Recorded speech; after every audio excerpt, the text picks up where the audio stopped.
25th, and this is a Fox News alert. Breaking overnight, President Trump welcomed by European leaders in Brussels. And good morning. You are watching Fox and Friends. First, I'm Rob Schmidt. And I'm Heather Childers. In just hours from now, President Trump will attend his first NATO summit. That's right. Let's get right to Kevin Corke inside the International Media Center at NATO this morning. Hey, Kevin.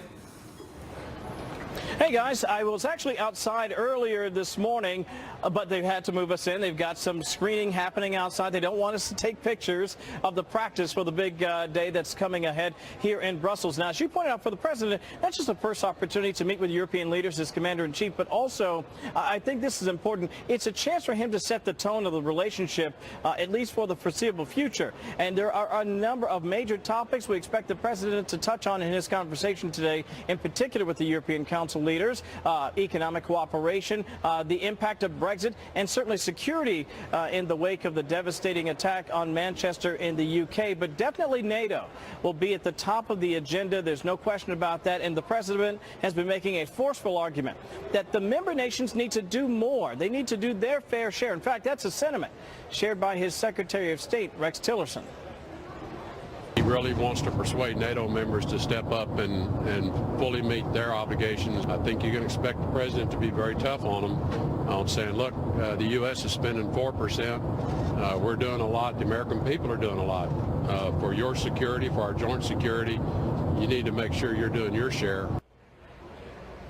Also ahead on the agenda, the president will be there as there is the NATO headquarters handover. It's a fantastic facility. We'll tell you more about that later in the day. And I think you'll find this interesting. He has a working opportunity today to have a little lunch with France's new president, Emmanuel Macron. Should be a very interesting readout following that gathering. Back to you for now, though. Yeah, curious how they're going to get along. That's going to be interesting. All right, Kevin, thanks so much. Yeah. Thank you, Kevin.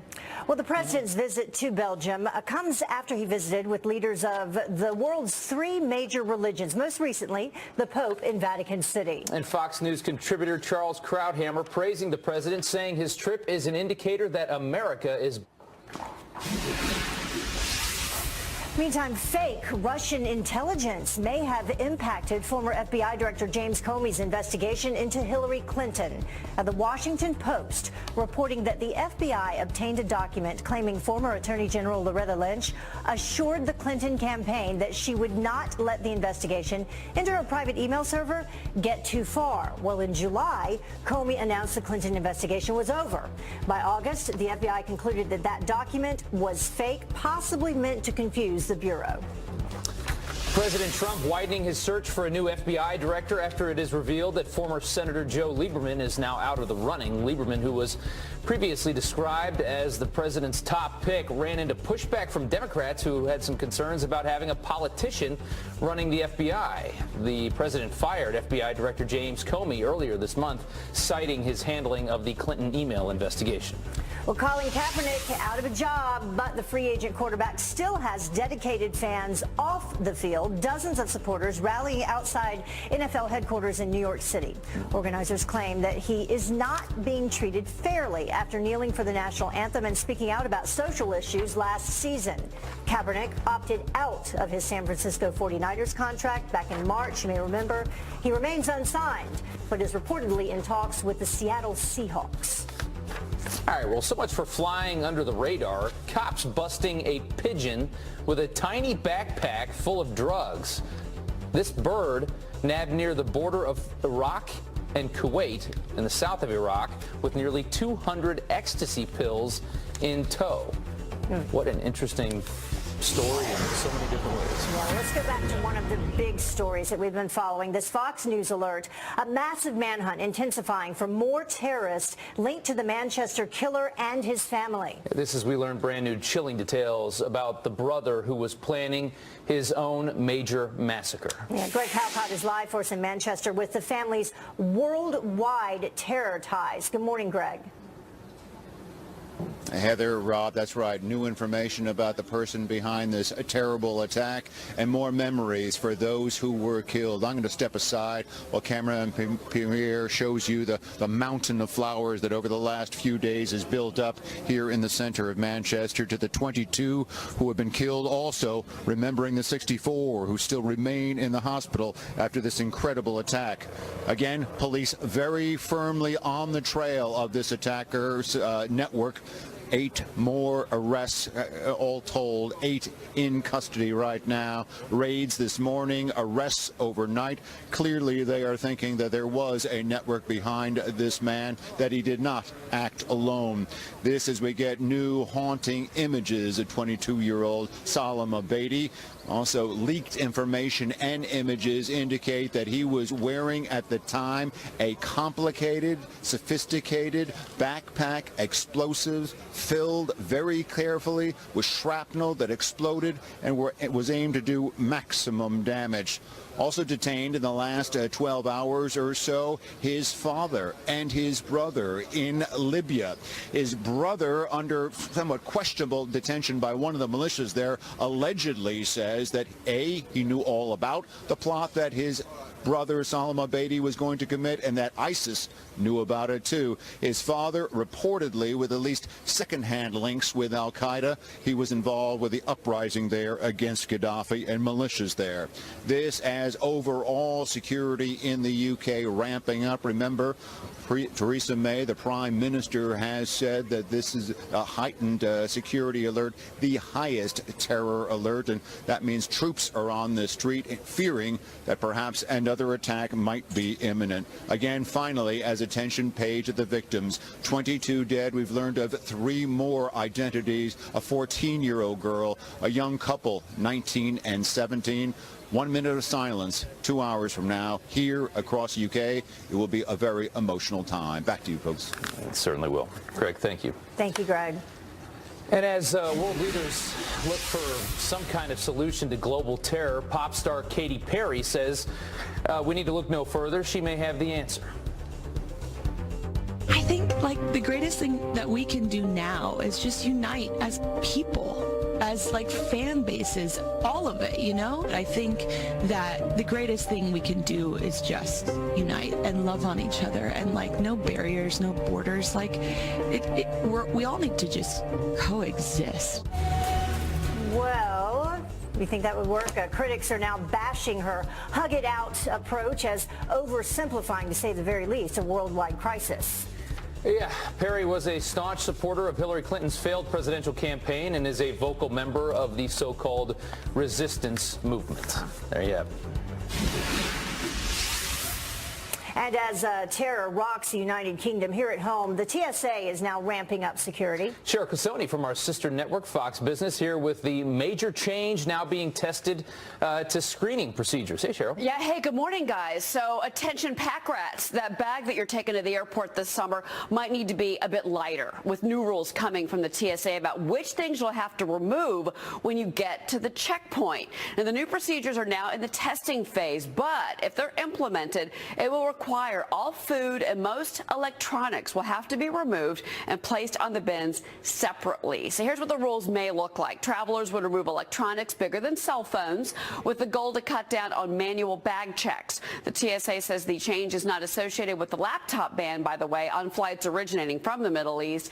Also, the TSA is going to be testing a new machine that verifies travelers' IDs. Some of the airlines, by the way, are testing facial recognition technology. This could be all part of what the TSA is doing. So testing is underway at small airports like Colorado Springs, Boise, Lubbock, Texas. There's also, though, we should say, some TSA checkpoints in Los Angeles, Phoenix, Boston, Detroit, Fort Lauderdale, even Puerto Rico, that are starting to reflect what may become national rules. For instance, I'll give you an example here. In Kansas City earlier this month, screeners asked passengers to remove all paper from their bags, even notepads. But that test reportedly didn't go too well, and the TSA dropped the idea. The bigger issue, of course, to remember here with airline baggage fees in place, passengers don't want to check their bags, so they're loading up their carry-ons.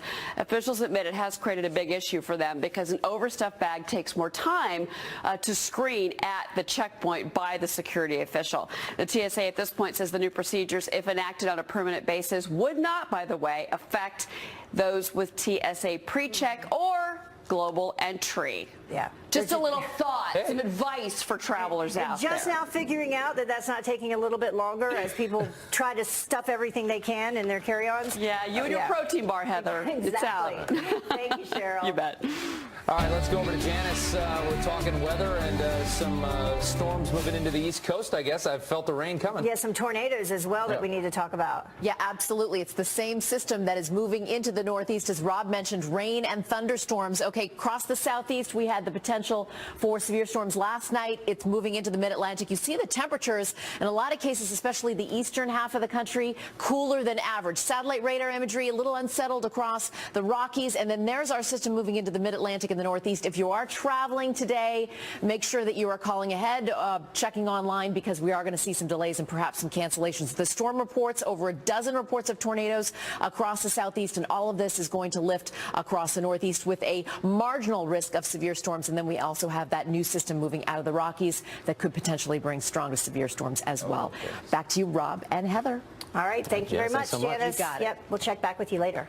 And the time now is 9 minutes, almost 10 minutes after the top of the hour, specifically. And special election spotlight. All eyes on Montana. That's where a heated contest just took a very twisted turn. The Republican candidate now fending off attacks, accused of assaulting a reporter.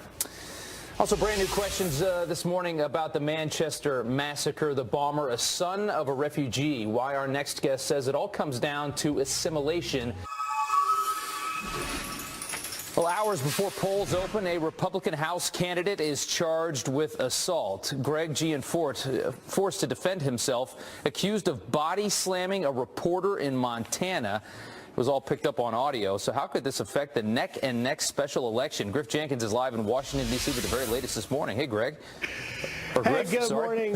What's going on? Listen, this is something in Montana. Republican Greg Gianforte was hoping to enter today's special election for Montana's sole congressional seat, vacated by now Interior Secretary Ryan Zinke, with an eye on victory over his Democratic challenger. But after an incident with a reporter from the Guardian newspaper last night, Gianforte is now facing misdemeanor assault charges in a re-energized Democratic Party just hours before the polls open. The incident was caught on tape and witnessed by our own colleagues, Alicia Acuna and her team, waiting to interview Gianforte. Take a listen to this tape. We'll talk to you about that later. Yeah, but there's not going to be time. I'm just curious if you Okay, have speak right with now. Shane, please. But you don't. Sick and tired of you guys. The last time you came here, you did the same thing. Alicia says that Gianforte did indeed grab reporter Ben Jacobs by the neck. Jacobs, after the incident, tweeting that he was body slammed and his glasses broken.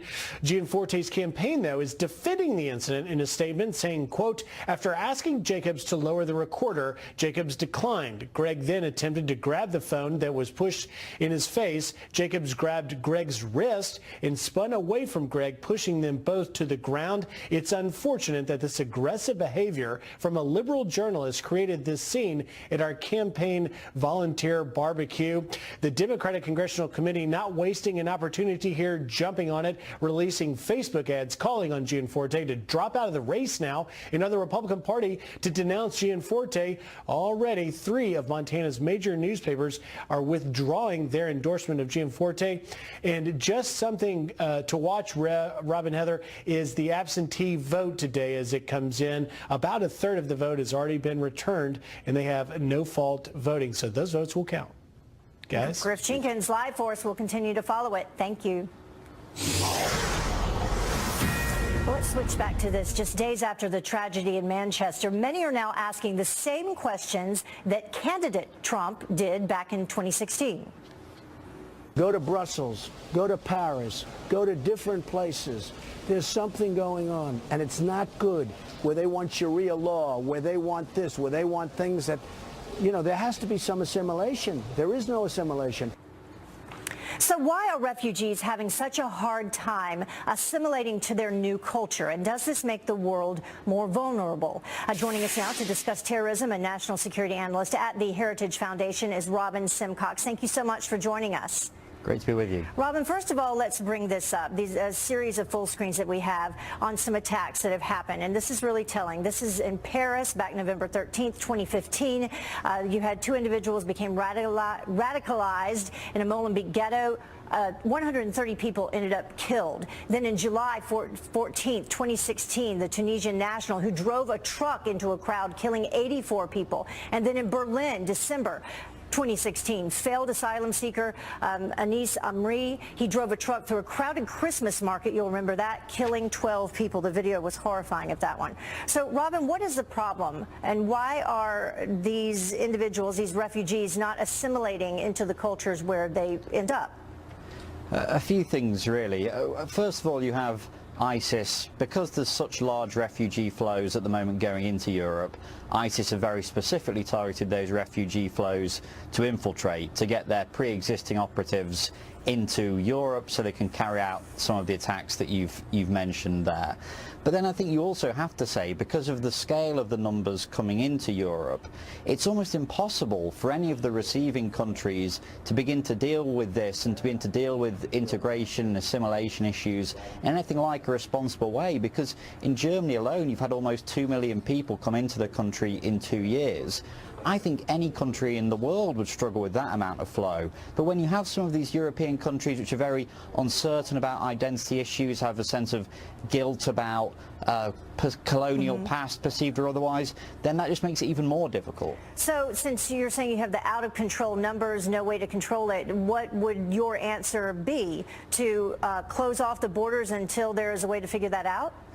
Not close off the borders entirely, but I think you don't have to be an open borders advocate to say that the numbers coming into Europe are, they're crazy, to be honest. And this has been something that's been discussed in the UK for years, where you've had poll after poll of people saying they want immigration cut very, very significantly, and yet politicians essentially being unwilling or unable to act on that. And I think that's how you see a big divide opening up between the political class and those people that they're governing.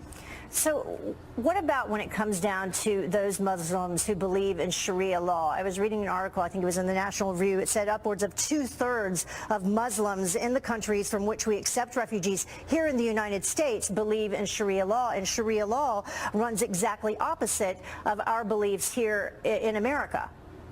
Well, this is where you have to say, and the refugee situation I think is an especially pertinent one.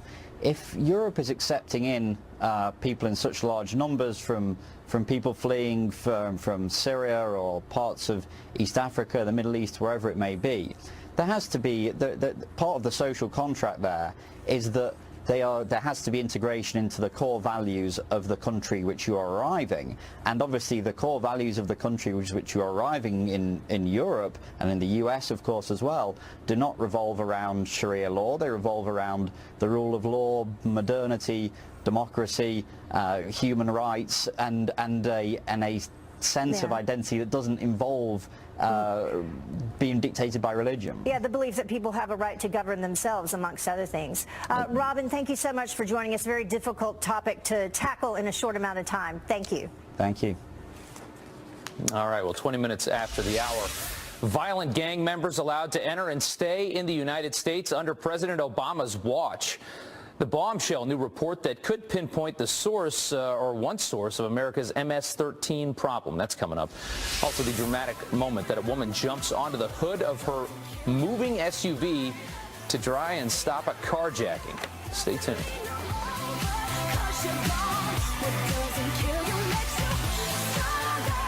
Group.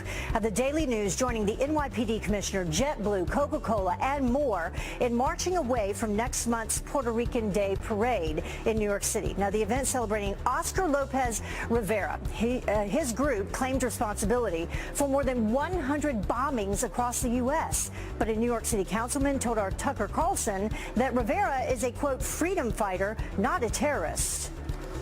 You obviously don't follow this in any detail. You're glomming on to the guy because he's a fashionable communist, but he's also a terrorist. But again, Nelson Mandela was viewed as a terrorist till 2008. But this isn't, are you really comparing him to Nelson Mandela?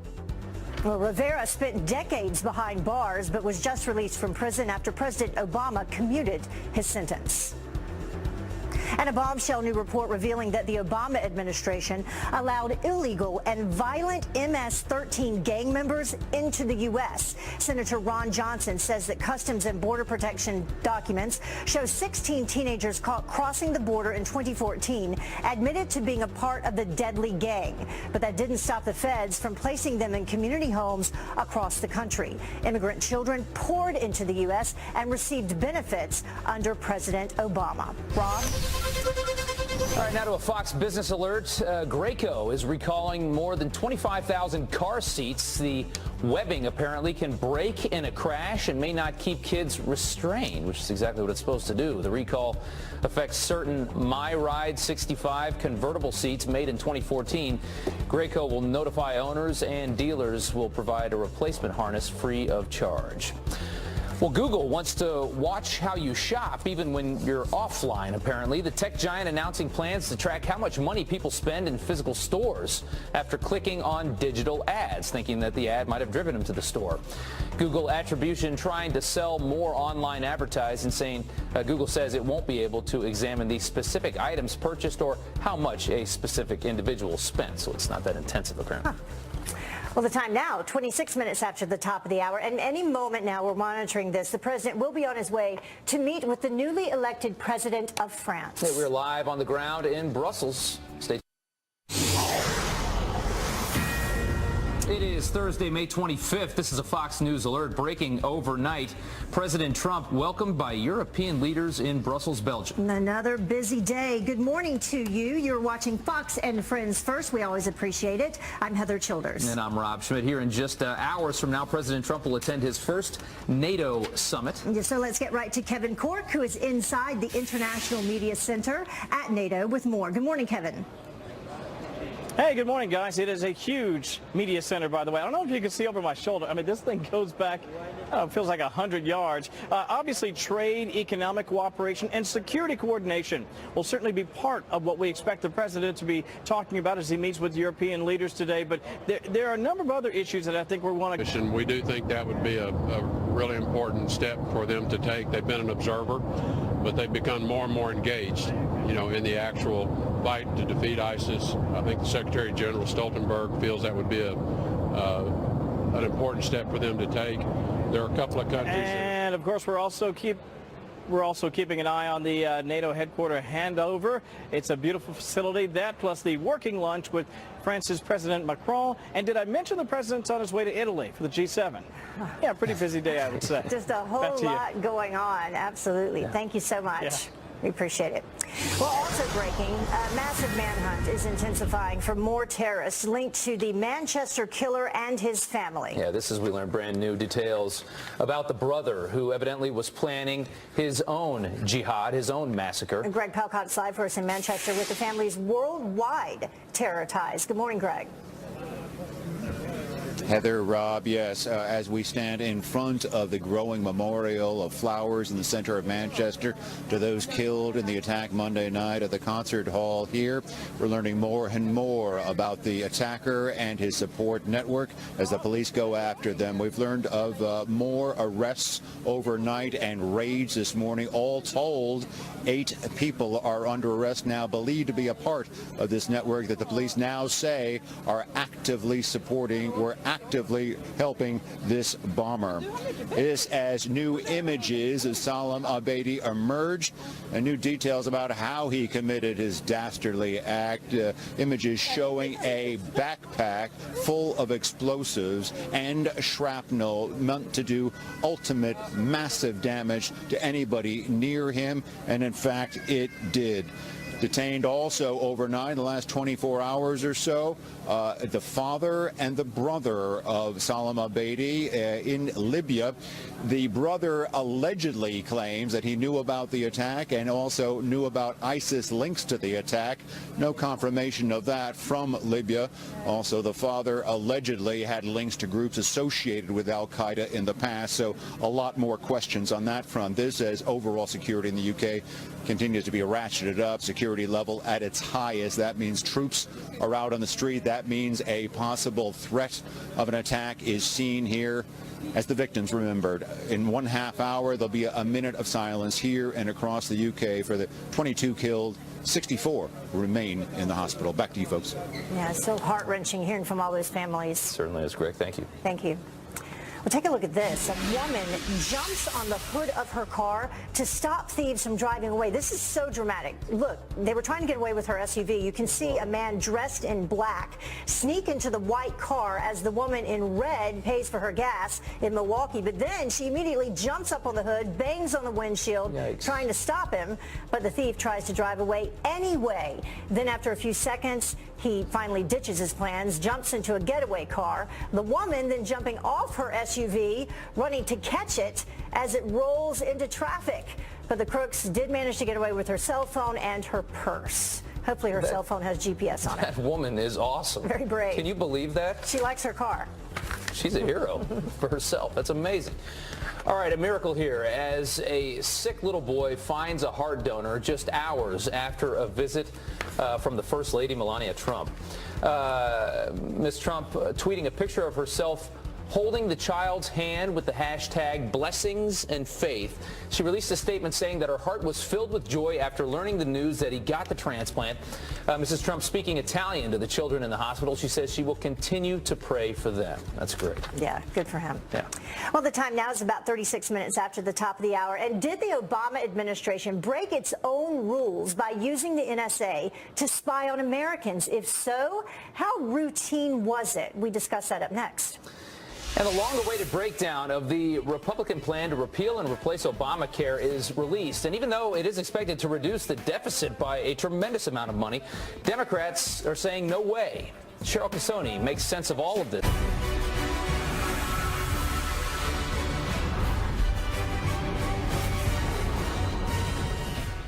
Well, some impressive new evidence this morning that the NSA, under President Obama, illegally gathered the phone calls, emails, and personal information of countless American citizens. Well, the brand new report showing more than 1 in 20 internet searches conducted by the NSA involving Americans violated constitutional privacy protections. All right, joining us now to weigh in on this, GOP strategist Philip Stutz and liberal analyst Kathy Aru. Thank you guys so much for coming on so early this morning. Good morning. I guess we'll start off with this. I mean, I think a lot of people might be able to see both sides of this. First of all, it clearly appears to be something that is quite illegal. But on the other hand, I think people, sometimes say, this is the way you keep Americans safe is by checking on everybody. That's what the NSA does.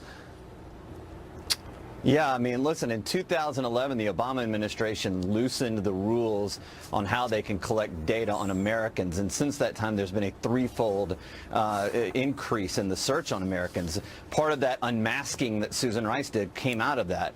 When you talk about, you guys just mentioned it, a fifth or 1/5 of the people, or 5% of the people now have been violated, their privacy have been violated. This is a strong ruling by the FISA court for sure, and it was so strong, and it's not partisan that the ACLU has now come out and condoned this as well. Kathy, what do you think? Well, there's so much we still don't know. I could find very few reports on this, so it's still being uncovered. And Congressman Rand Paul was saying, if this is true, if this truly happened, then it's a big deal. So I think there's a lot of ifs in the air right now. We're not quite sure. And in an era after the Patriot Act and after September 11, we did expect this as Americans, that they were going to survey us and have surveillance. So we're not quite sure yet. It hasn't come out yet. So I'm expecting a lot more reports to come out and tell us if this is the truth and what really is happening, if this is true. Well, what we do know, though, Kathy, is that the October 26, 2016 notice informed specifically the court that NSA analysts had been conducting such queries in violation of that prohibition with much greater frequency than had been previously disclosed to the court, and that's a quote. Right. So it is being uncovered. As I think as the days go on, we will find out even more. But as a time after the Patriot Act, this is what is to be expected. So hopefully they were doing it for our own security, and that's why we've been safe. That's why we haven't had another September 11 on our watch, on the president's watch. So hopefully they're doing it for our own safety. I can only hope that they're doing it for us. And that certainly was something that President Obama touted as one of his major accomplishments, was keeping America safe during his term, or as safe as it could be. Philip, over to you for a second. I mean, obviously Republicans are going to jump on this as, you know, a breach of our rights, especially from the left, which, you know, always seems to talk about how you need freedom from this kind of oppression and stuff like that. But I'd have to say, personally, as a person that I don't do anything wrong, I don't have really any skeletons in the closet, if this is going to keep me from getting blown up on the subway, I don't really have much of a problem with this kind of surveillance. What's your take on that? Well, I mean, my point on this, and I kind of laugh because it sounded, my counterpart over here is using it's like the Bush counter talking points from a few years ago, but these rules that were loosened by the Obama administration were done in 2011. They were not done in 2001 or 2002 after 9/11. So I'd be interested to know, why were those rules loosened? If you read the court filing, and I looked over it, it does say that the NSA came out and said, we're not sure if we can stop doing this, but we sure will try. Well, that's not what the FISA court said. The FISA court said, stop doing this. It's a violation. It could be a violation of the Fourth Amendment, and that's the most important thing to look at.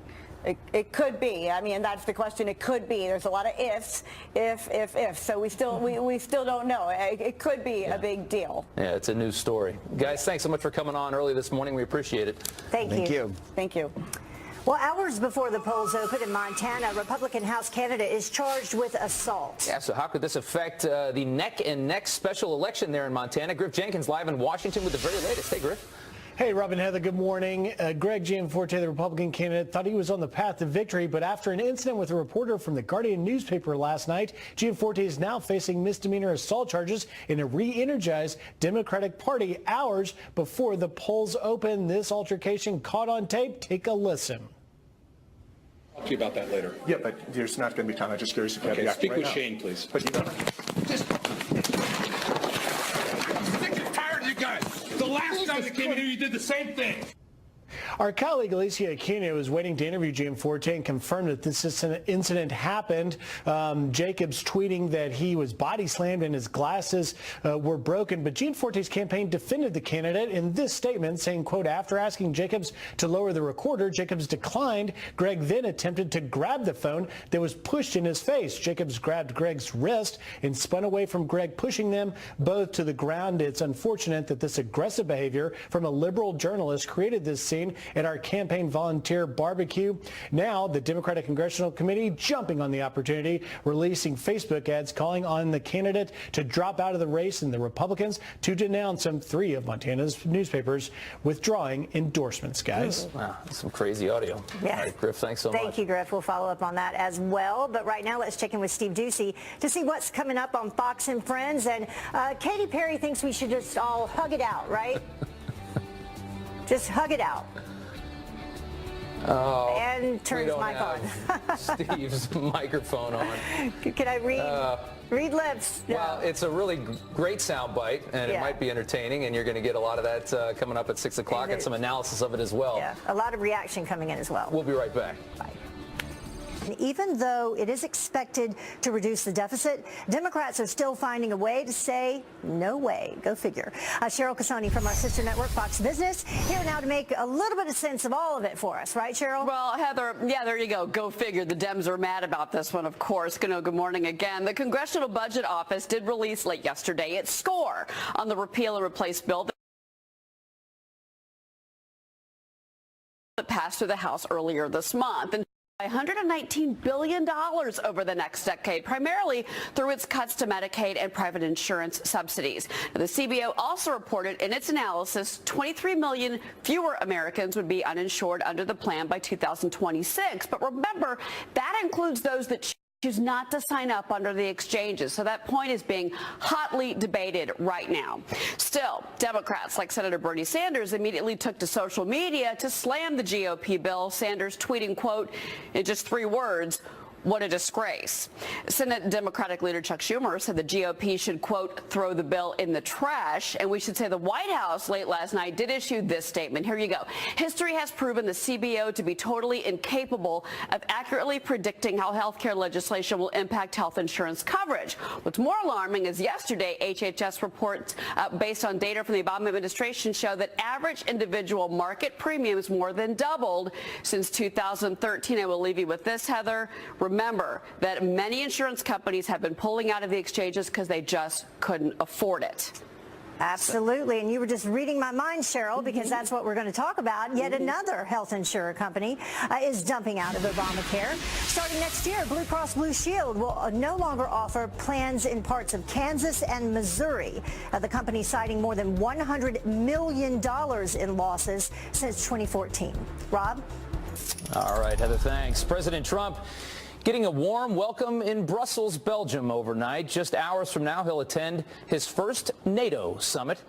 So will global leaders be swayed by the president's tough talk on his first foreign trip? Will they finally come together, NATO that is, and try to eradicate terrorism as a group? Joining us now to weigh in on this, GOP strategist Noel Nikpour. Thanks so much for coming in this morning. Thanks for having me. So I guess we're going to start on, I mean, he wants to get NATO more engaged in this fight. Right, and get everybody to join together to just eviscerate this group. Right. Is he going to be able to do that? You know what? This is going to be a real test of President Trump to see if he can do that. So far, so good with his foreign tour.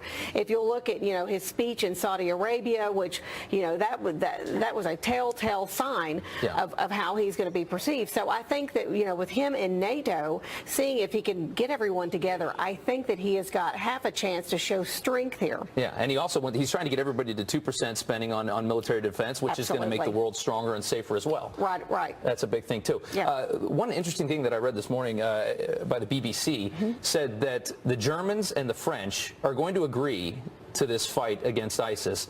But both Germany and France say that it is a symbolic agreement, that they are agreeing. And I just thought that was so interesting because I don't know of two countries that have been more inundated by terrorism, Western countries, than France and Germany.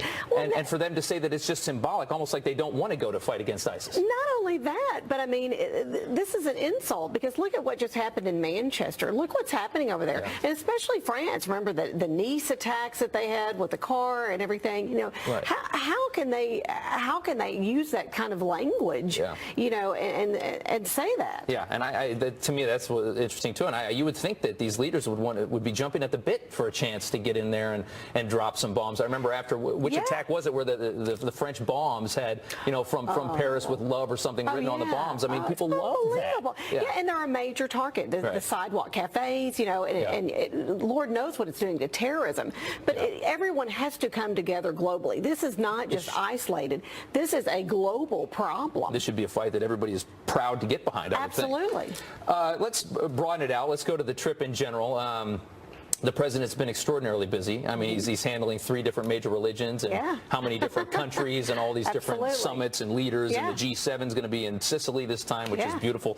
But he's doing pretty good so far, and he's been able to avoid a lot of negative media scrutiny, at least internationally. He's still got the domestic problems. But what did you think about the meeting with the Pope and how that went? Because I think a lot of people were wondering how that was going to go. Well, I thought it went great. I'm glad you brought that up because, he and the Pope had exchanged